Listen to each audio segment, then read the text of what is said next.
Ce que vous avez dans le Kanda, il y a 1 Corinthiens 1, Tobandina verset 23-24,30. Toujours mon et le christianisme. Pour comprendre, nous prêchons Christ crucifié, scandale pour les juifs et folie pour les païens. Mais puissance de Dieu et sagesse de Dieu pour ceux qui sont appelés tant juifs et grecs. Vous voyez que, biso tozali côté ya, Kristo oyo abakamaki na ekulusu. Ozo lo bakamino mo boye, ozo lo balola, ozo susora uto. Yo ozo la mo Kristo ndenge vandi boye. Moto asa Kristo aza ndenge nini? C'est là non to lakisa. O moto babengi Kristo, tokomona la na kotambola na ye, tokomona na elobeli na ye, tokomona pe na bizaleli na ye. Eza ndenge olati boye ekulusu boye, okanisi ke okomi mo Kristo. Ou bien po yebaka ekolo Yesu yaka, mwana Nzambe yaka, okomi mo Kristo. Non.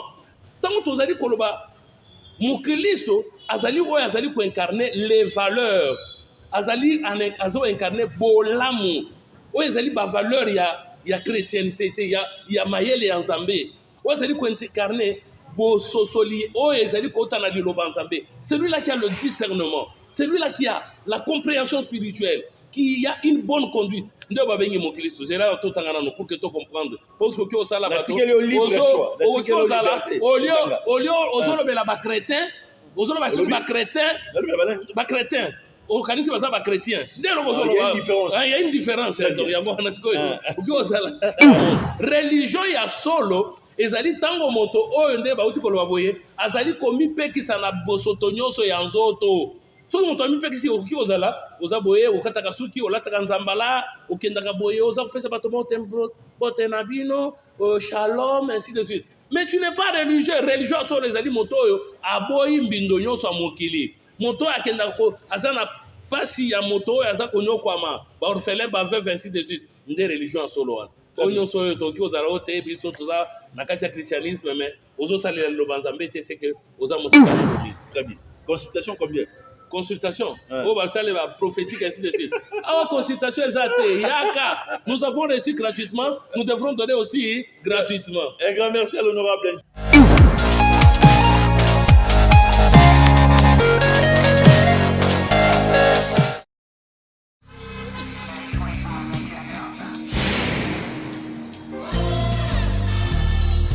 Mesdames, Messieurs, très chers téléspectateurs de la grande émission Point de Vie, Mbote. Mbote mingi epai wapi bozwami 35 minutes de spiritualité tolandi papa apôtre na église lelo tozali na plateau te bo comprendre que décor échangé tolandi poto solo la nini to solo la likambo ta Bible. Est-ce que la Bible c'est une initiation à la magie blanc? Ndenge bato muso balobi toko tout n'apôtre ba question. Quel Dieu pour nous les Africains, pour nous le peuple congolais? Tu retournes à papa ma question. Est-ce qu'aujourd'hui, le christianisme et les cannabis en République démocratique du Congo, tu retournes à papa ma question? Est-ce que c'est important aujourd'hui de retourner dans Nzamba Bako Bonabiso, tu retournes à papa ma question? 35 minutes, ma question est Ngaï Nabino, et puis ma réponse est invitée. L'homme de Dieu, Shalom. Shalom, papa Gilio. Privilège à ma casse à Rosol sous le lot. Merci de les partager. Très bien. La ligne Moutoua Kouten d'abord pour la première fois en 2024 à retenir Nini Liboso à la présentation. La présentation est allée Thomas Patrick Ngoudia, donc apôtre Patrick Ngoudia, il y a Église universelle de Jésus-Christ, Wana Zali Kokamba, Otobengi, station francophone, 2 Timothée 3,16. Très bien. Prêt à répondre à mes tournages sur ton retour? Eza musala na biso tosi tomi bonzi pona koyanola oyo ekosunga libota Nzambe ekoma pembeni na Nzambe.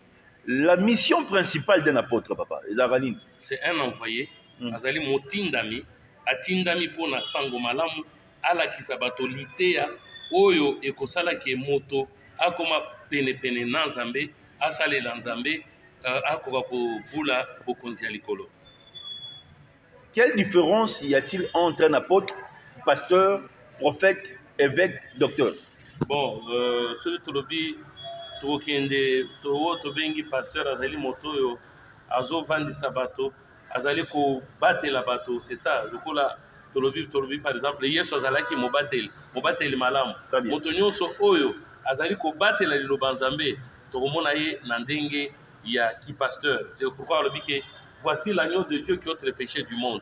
Omoni que Pierre batikele musala Yesu atuni yeki mais ko lingi ngalobi ke batel lesa ba meme na ngai si malobi lesa ba pate na ngai c'est ezali musala wana ya ki pasteur ya kolesa ba pate ko batela bango toko kende sikona likambo etali prophète azali koya kolakisa oyo ezali prophétie en Nzambe ko limbolela bato oyo ezali basekele ya Nzambe ebombami kati pour que moto wana tango likambo kokoma ayeba ndenge ya kosala akoka kokosepelisa Nzambe na ye. Donc évêque soki toke na kati na évêque tolobi ke azosala mosala soki toke ata na baacte des apôtres omona ke balobi ke bati bato lokola baévêque mpona kokamba lingomba ya Nzambe bazali bato bazali kobatela bazali mpe kolesa kobomba oyo esengeli ya kolesa nango libota ya Nzambe. Merci apôtre. Toye lelo concernant mituna ezotuna maipa ba Kristo mwa mingi surtout epa na biso ba congolais tolingi yo limbolela biso dalingaki émission lelo ezala émission en vérité parce que peuple bakotala biso et puis couche surtout bazo répondre na bazo yanola to pe bazo zwa mayele na ba question tokotuna na pourquoi lelo apôtre. Est-ce que le christianisme ezali religion ya motuya pona biso bato moindo?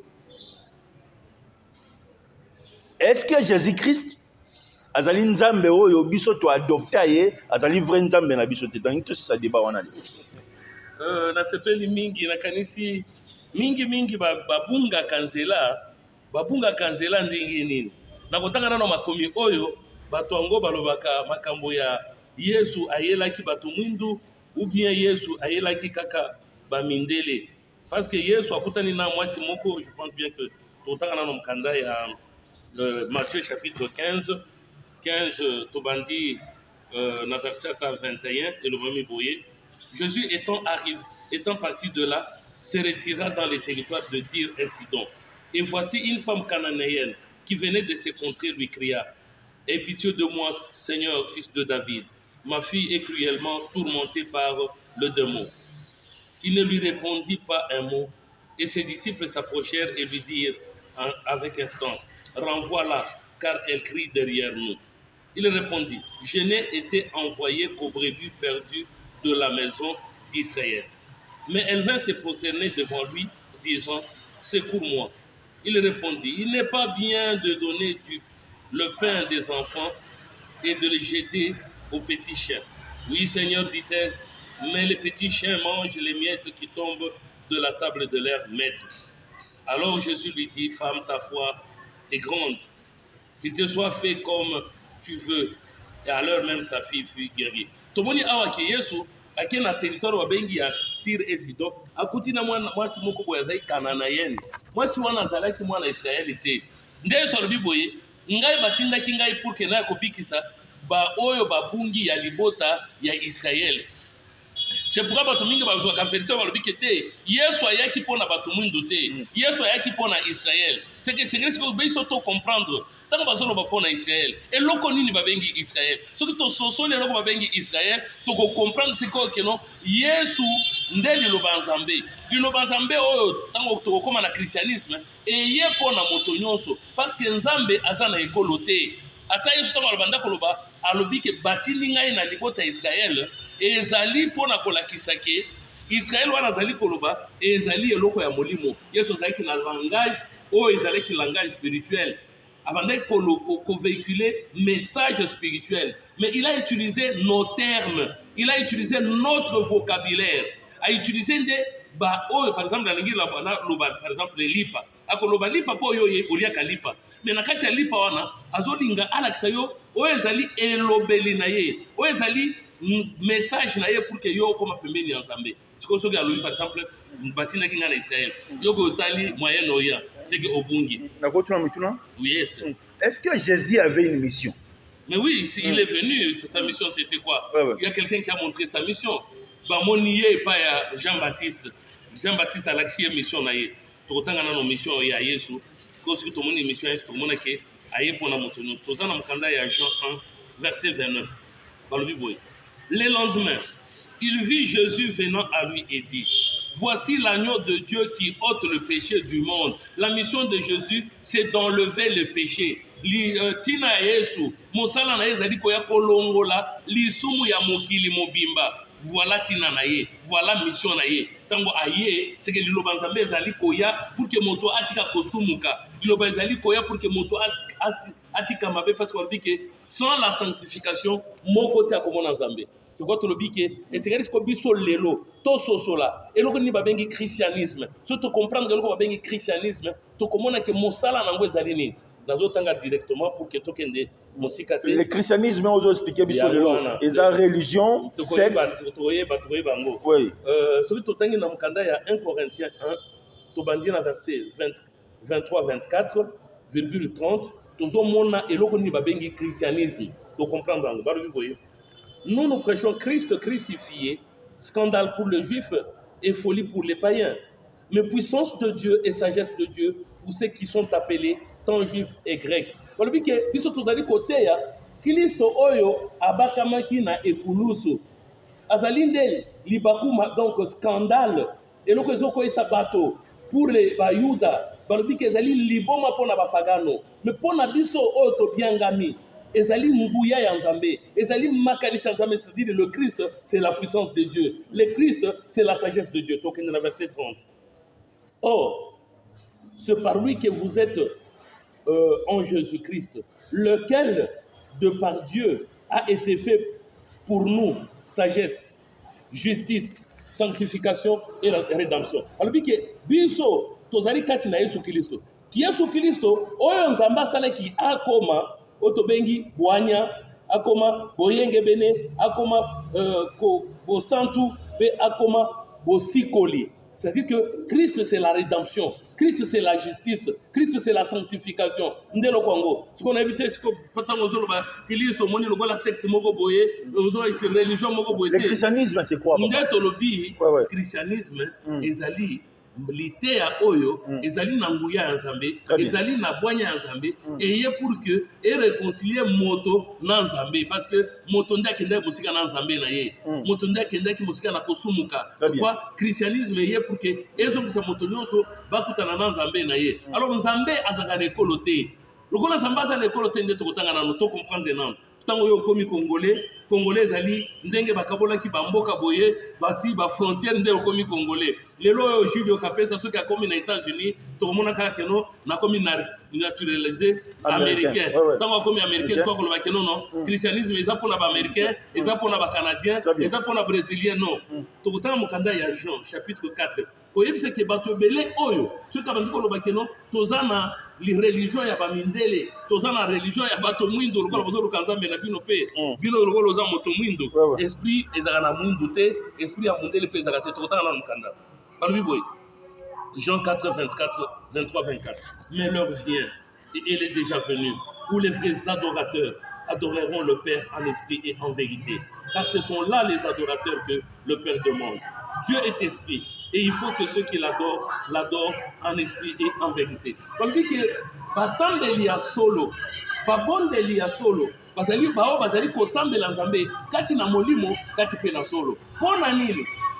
Nde basambelo nzambe azali koluka, bazobondela nzambe na nzoto te, bazobondela nzambe na lukuta te, tozala bato babondela nzambe na lukuta pe na kati na nzoto. Depuis que nzambe aza molimo, soki nzambe aza molimo, molimo ezalaka na couleur te, la nationalité te, eza na race te. Donc yango tobi ke nzambe aza molimo, lokola nzambe azali molimo, atindi mwana na ye liloba oyo ezali na ya molimo pour que moto azonge pa nzambe bayokana na nzambe batambola elongo. Merci bandeko bozolanda biso plus 243 90 14 63 575 boko benga boko tinda testo na mboka yo ozali biso tozana Kinshasa na République démocratique du Congo. Nous sommes ici en train de faire le travail. Oyo Nzambe apesi biso mayele tosala liboso na bino. L'homme de Dieu apôtre. Est-ce que ezali mabe ndenge biso ba Kristo toyanga na dimanche tosambe? Problème ezali to banano. Banani baza ba Kristo. Ozoloba kabino mo boye ozoloba lola ozo susola uto yo ozala mo Kristo ndenge vandi boye. moto aza Kristo aza ndenge nini zela na mto lakisa o moto babengi Kristo tokomona ela na kotambola na ye tokomona na elobeli na ye tokomona pe na bizaleli na ye eza ndenge olati mo ekulusu boye okanisi ke okomi mukristo ou bien po yebaka ekolo Yesu yaka mwana Nzambe yaka okomi mukristo non tango tozali koloba mukristo azali oyo azali ko incarner les valeurs azali azo incarner bolamu oyo ezali ba valeur ya chrétienté ya mayele ya Nzambe oyo ezali ko incarner bo sosoli oyo ezali ko tana liloba Nzambe celui-là qui a le discernement celui-là qui a la compréhension spirituelle qui a une bonne conduite nde babengi mokristo zela totangana no pour que to comprendre parce que au sala bato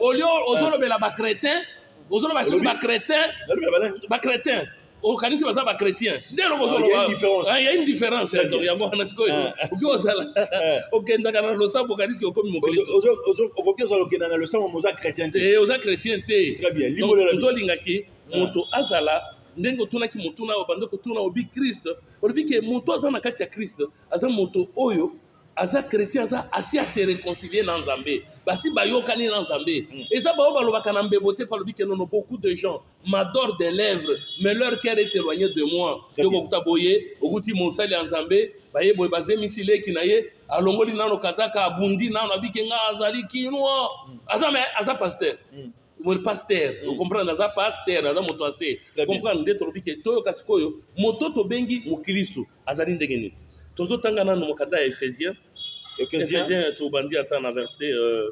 12 chapitre 4 12 tozo kitanango balobi boy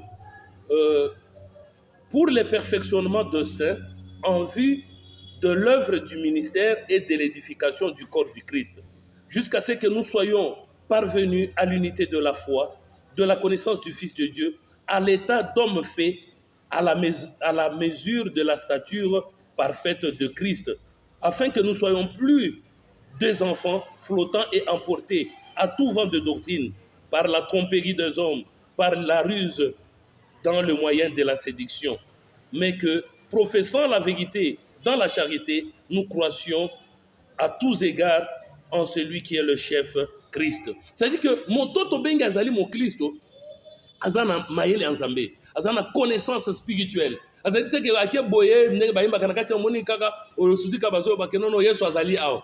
Après balobi Yesu azali awa. Tokosto silisi. Azali ko ya mwana Nzambe, azali ko ya makolo izana nzela. Kolo Yesu nanu akomi na note ba frère Gilio basi balembi. Azali ko ya makolo. Sikonde to mituni, siko to embaki.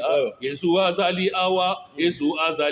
Siko na banzemo mbale wana ya soleza wapi. Azako ya tozana ye. Donc on comprend déjà que non, biloko nyonso na ezali kozanga kososo la maila Nzambe. Kozanga bwanya Nzambe. Ndezo tinda bato na biloko moko ezangi tina. Siko tolobi ke moto azali mo Kristo, azali moto oyo azali na Kristo kati na ye. Bon moto na ye si ekufa, tuko moni Paul alobi ke ce n'est plus moi qui vis. Bon moto na ngai eza kopema lisusu te, mais c'est le Christ qui vit en moi. Ba posa nyonso nga nazalaki nango ya koyiba kotonga ya kokende ko salela bato makita ko empoisonner bato biloko nyonso wana eza esi elongwe bazuwa tango moni moninga émission ya na ezo uzwa bato belé yo tango moni bozue bandi ko sala donc moni ke Kristo te ki ozala ozana église boye yo ozala ka pasteur mais moni église amde ko kuna zo full bato bazo ebele zuwa bandi ko ya tu comprendre que non pour Kristo eza wana te tu connais tolobi moto oyo tokobenga mo Kristo azali ko incarner oyo tobengi ba vertu ba valeur ya bonzambe tomona na charité ezali mawa mais okuti moto boyo alobi kaza chrétien mais azana mawa te na moninga na ye po bazo sambela na ye azana mawa te ba uti lo sambo bango nyonso na balimete soki wapi kuna tango ba uti lo sambo bazo ela la bis oyo akoti liboso azwi eloko sakati pembeni moto mususu bazaka melaka na église moko ayebo avanda bite place eza na moto yoka na eske mawa ezali okomona bao bazo escroquer bazaka na kati na ba église basali kinduma bazaka na kati ya ba église wana ndeto bite esengeli siko moto comprendre que basambeli ya solo bazo sambela Nzambe na molimo na bosolo na koloba boye na kati na makanisi na ye azali ko incarner bolamu bolingo esengo kimia maîtrise de soi voilà eloko tobengi mokristo. Mais yango eloko pe zangi lelo batu mingi na eza te parce que bato wana bazolanda nini liloba bazoteya bakati na baeglize eza liloba oyo ekoki komema moto na akoma moyenge ebene te boke na moto bolobi keno tokendela na mai njili bokomi na mai njili bazindisi moto wana se okomi moto asika moto wana na makanisi mabe abimi na mai ya kanisi ke ndenge neza boye nakomi moto asika bato nyonso wana ya yinaki bazaka na kati ya motema na ye tika bimi bo alobi ke yo osalo mabe ezela nano mosusu azosala jeune ntango asebisi zela nano jeune esila nakokangisa yo. Très bien. Donc tomoni déjà ke nakomoni ke liloba wana esungi bato te c'est qu'il faudrait un nouveau courant spirituel, un nouveau vent de l'évangile oyo esengeli eya elekisa moto kenyo biloko nyonso bozosala boke kuna bavandisi bokutani boyobi te lelo tokolia yesu nde boye tozolia nzoto ya yesu paster azwi kamwa lipa akateli bato abi ke nzoto ya yesu yango oyo bazwi mwa vinyo batina kati ya tuba mwa verre bakabile bato bimakila ya yesu yango oyo moni ke biloko nyonso eza baaventure. Très bien. C'est que esengeli siko toluka liloba nini oyo ekokota na kati na motema ya moto elongoli makanisi ya mabe elongoli bosoto nyonso moto wana akomi moyenge ebele na miso ya nzambe. Très bien. Où on peut trouver aujourd'hui la vraie parole, papa? Mais papa, oyo ezoloba meza nini tovandi déjà tozolakisa yango ozolinga okoluka yango wapi parce que tolobi ke eza source de la vérité tozolakisa moto ndenge nini akokoma koyokana na nzambe na ye zela nano totanga nano moyo comment être en intimité avec Dieu yango wana ndenge tozoloba. Très bien. Ndenge mokanda ezoloba boye nabombelo ba question zebele likambo eza te balobi boye si quelqu'un est en Christ il est une nouvelle créature. Très bien. Les choses anciennes sont passées et voici toutes choses sont devenues nouvelles. Moto aza na kati ya Kristo eza ya koloba te tomonela ye na bizaleli comprendre siko balobi toza na mokanda ya 2 Corinthiens 5 tobandi na 17 tozokita nango jusqu'à ta 20 eloba meboye. Tout cela vient de Dieu qui nous a réconciliés avec lui par Christ et qui nous a donné le ministère de la réconciliation. Car Dieu était en Christ, réconciliant le monde avec lui-même, en n'imputant point aux hommes leurs offenses. Et il a mis en nous la parole de la réconciliation. Nous faisons donc les fonctions d'ambassadeurs pour Christ, comme si Dieu exhortait par nous. Nous vous en supplions au nom de Christ, soyez réconciliés avec Dieu. C'est-à-dire que Nzambe, Dieu s'est projeté en Christ. Amen. Ntango se projeté en Christ ezali pour kasala ndenge a réconcilier bato eloko ekaboli biso na nzambe eza mbongo te ya badime na baofrande eloko ekaboli biso na nzambe toweli mbongo te toweli nde lisumu. Est-ce que vous comprenez? Nde eloko toyelaka bambongo te omoni l'évangélisation l'évangile eza ya pamba évangélisation totikali bo pendant autant d'heures pesa mbongo non il faut prêcher la parole pour que moto wana apusa na pembeni na nzambe nde balobi keno nous sommes des ambassadeurs nous exhortons les hommes. Dieu exhorte par nous pour que moto ayokana na nzambe. Très bien. Tala lelo oyo okomona moto acharge téléphone na ye po apesa bamessage mais aza na ntango tanga biblia te moto aza na ntango ya kokende kotinda bana bakende na classe soki mwana ake classe te punition ezali mais mwana soki ayeke église te punition eza te parce que église eza na ntina te loba nzambe eza na ntina te. Regardez un peu ce que nous faisons aujourd'hui pema oyo juli oyo ozopema nango ya yo te vu ozomena ke vi na ngai ezokende liboso te tu ya yo te. Nzambe nda déficit yo c'est-à-dire que la vie que nous avons le temps que nous avons c'est un prêt. Très bien. sikoyo singeli ozogere yango ndenge nini tala ndenge mokili esali ezwi 24 heures mpona mosala kati 8 heures mpona distraction 8 heures mpona kolala 8 heures nzambe bapesi ye combien d'heures eloko moko te nde tolobi keno moto oyo tobengi moklisto azali oyo azali koincarne bolamu tokomonela ye a partir ya mbuma ya molimo mbuma molimo nde esengo mbuma molimo nde bolingo ya liboso c'est l'amour. Est-ce qu'il y a l'amour parmi nous? Nde tala nano moni moto azwi boye asombisaki ya loso azwi tiyo akotisi na kati abendi mwa ekolo moko ake ati yango prix du marché atitisi yango talo mais asi ayibi yango dimanche azwi mbongo ake kopesa na église moto na kopamba ndenge vous comprenez déjà que non oui na nzoto boya kozala na mbongo mais pas nzambe c'est un maudit aza na lipamboli te c'est pourquoi tolobi ke yango na tozosenga ke moto oyo tokomona ke azali moklisto azolanda christianisme. Nous allons les découvrir à partir de l'amour. Amen. On va les découvrir à partir de la joie. Très bien. De la paix. Très bien. De la patience. La bonté. Tout le monde a la bénédiction. Tout le monde a maîtrise de soi et pas mon toango. Mon toan a humble. Mon toan a fidèle dans le banzambe. Tout le monde qui est mon Christ en sol. Mais pas aventurer tout ça dans bango. Merci. Ceux qui ont vu le temps aussi de saté, je vous rassure que ceux qui l'ont dédié à Zana Kinshasa, tokozongela après 2 semaines parce que basérie de messieurs ezongi. Papa, na mutuka ntango tozoya tolandi l'un des serviteurs ya église ya monene na mboka oyo d'abord otanga kombo alobi bible yo osimbi wana eza initiation na magie blanc.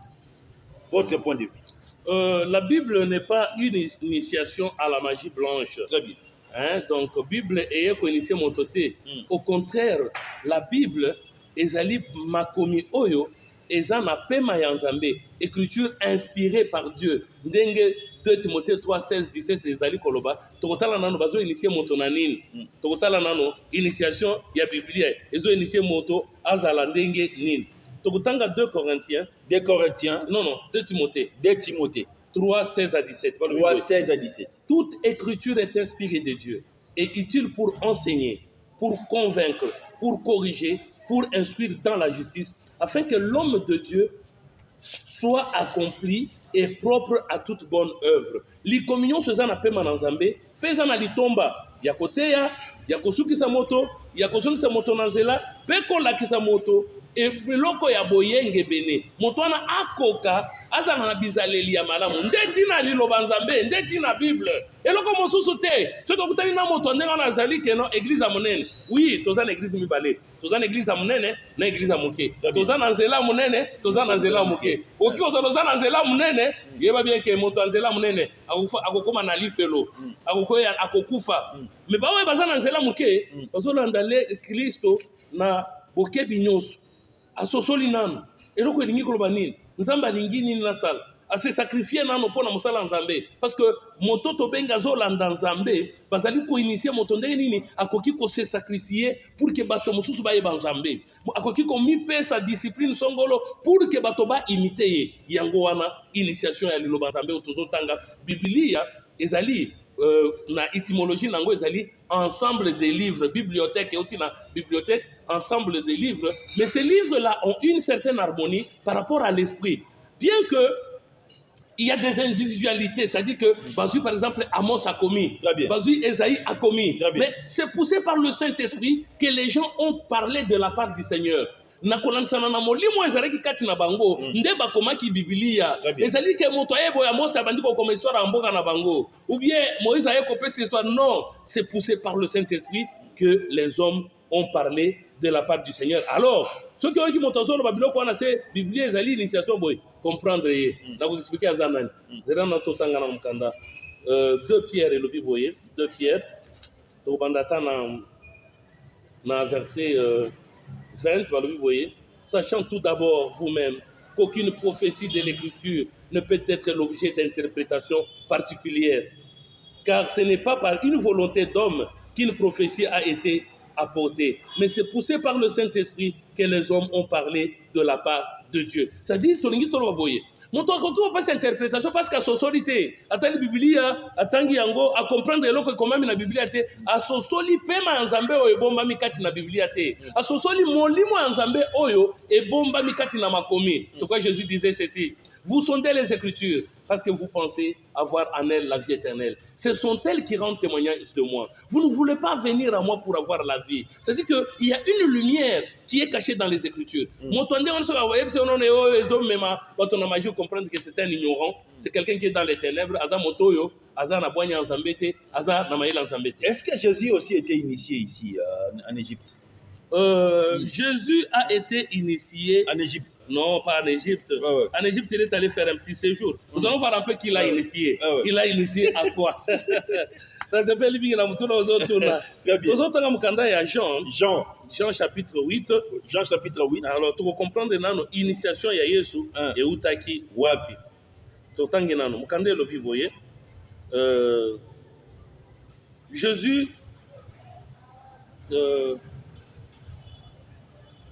Jean 8, sorry. Tozotanga à partir à partir à 26 jusqu'à 29.